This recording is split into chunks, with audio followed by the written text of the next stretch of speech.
कहता है कि उसके नीचे मूर्तियां हैं, मुस्लिम कहते हैं कि इबादत गाह है। इस तरीके के विवाद भारत अब और नहीं झेल सकता।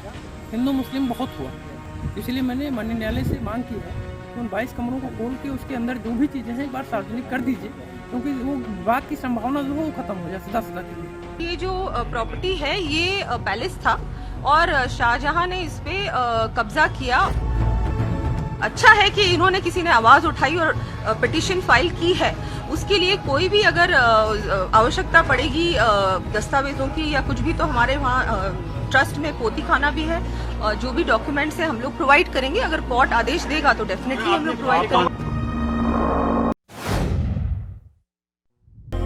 दुनिया के 7 अजूबों में से एक यानी ताजमहल इस वक्त काफी सुर्खियों में है। 1632 में मुगल शासक शाहजहां ने इसे बनवाना शुरू किया था। बचपन से किताबों में पढ़ा है कि जब शाहजहां की बेगम मुमताज का निधन हो गया तब उन्हीं की याद में यह बनवाया गया था। लेकिन जो सभी को पढ़ाया गया है उसे ही अब चुनौती दी जा रही है। कहा जा रहा है कि ताजमहल की जगह हजारों साल पहले वहां पर एक शिव मंदिर था। दावा यह भी किया जा रहा है कि ताजमहल का असल नाम तो तेजो महल है। इसे लेकर अयोध्या की बीजेपी नेता डॉक्टर रजनीश सिंह अदालत पहुंच गए थे। केवल इतना ही नहीं, भाजपा सांसद दिया कुमारी ने कहा कि हमारे पौथी खाने में ताजमहल के डॉक्यूमेंट मौजूद हैं। वहीं अब इलाहाबाद हाई कोर्ट ने अपना फैसला सुना दिया है।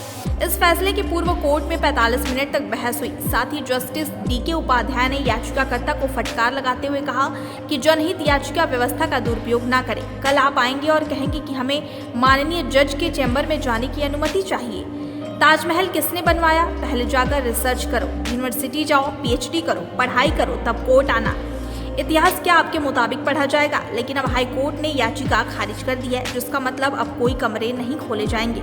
बता दें कि याचिका में ताजमहल का सच जानने के लिए वहां के 22 बंद कमरों को भी खोलने की मांग की गई थी। याचिकाकर्ता का कहना था कि ताजमहल में हिंदू देवी देवताओं की मूर्तियां और शिलालेख हो सकते हैं। अगर सर्वे होता तो इससे मालूम चलेगा कि ताजमहल में हिंदू मूर्तियां और शिलालेख है या नहीं। दरअसल दुनिया की सबसे खूबसूरत धरोहरों में से एक ताजमहल के इतिहास पर विवाद है। ताजमहल में शिव मंदिर का मामला फिर से गर्म हो गया है। लेकिन ताजमहल में मंदिर होने के दावे को हवा बीजेपी नेता डॉक्टर रजनीश सिंह ने दी है। वहीं अब कोर्ट ने याचिका खारिज कर ताजमहल और तेजो महल के विवाद की इस गुत्थी को सुलझा दिया है।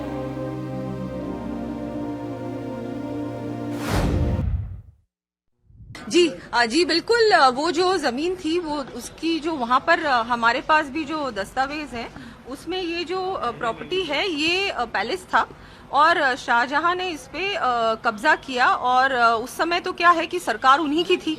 आज भी अगर कोई गवर्नमेंट अक्वायर करती है आपसे लैंड तो उसके बदले में मुआवजा देती है। तो मैंने सुना कि उसके बदले उन्होंने कुछ मुआवजा दिया, लेकिन हम उस समय ऐसा कोई लॉ नहीं था कि आप उसको अपील कर सकते थे या उसके विरोध में कुछ कर सकते थे। तो वो उन्होंने डेफिनेटली वो जमीन जयपुर पूर्व राज परिवार की जमीन थी। और आज भी ये जो स्थिति है, बहुत अच्छा है कि इन्होंने किसी ने आवाज उठाई और पिटीशन फाइल की है। उसके लिए कोई भी अगर आवश्यकता पड़ेगी दस्तावेजों की या कुछ भी, तो हमारे वहाँ ट्रस्ट में पोती खाना भी है। जो भी डॉक्यूमेंट्स है हम लोग प्रोवाइड करेंगे। अगर कोर्ट आदेश देगा तो डेफिनेटली हम लोग प्रोवाइड करेंगे। क्या डॉक्यूमेंट में क्या है, उनके अंदर क्या मेंशन है? वो डॉक्यूमेंट्स में यही है कि उन्होंने इसको लिया था, उस समय उनको अच्छा लगा तो उन्होंने उसको अक्वायर कर लिया। क्या कोई टेम्पल था वहाँ पर?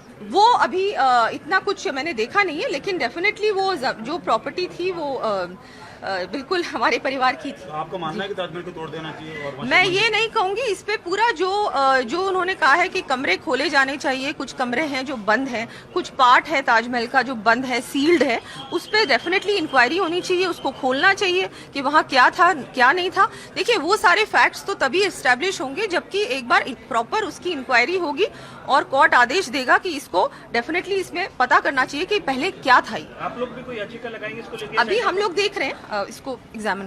नेशन 1 के लिए दीक्षा अरोरा की रिपोर्ट।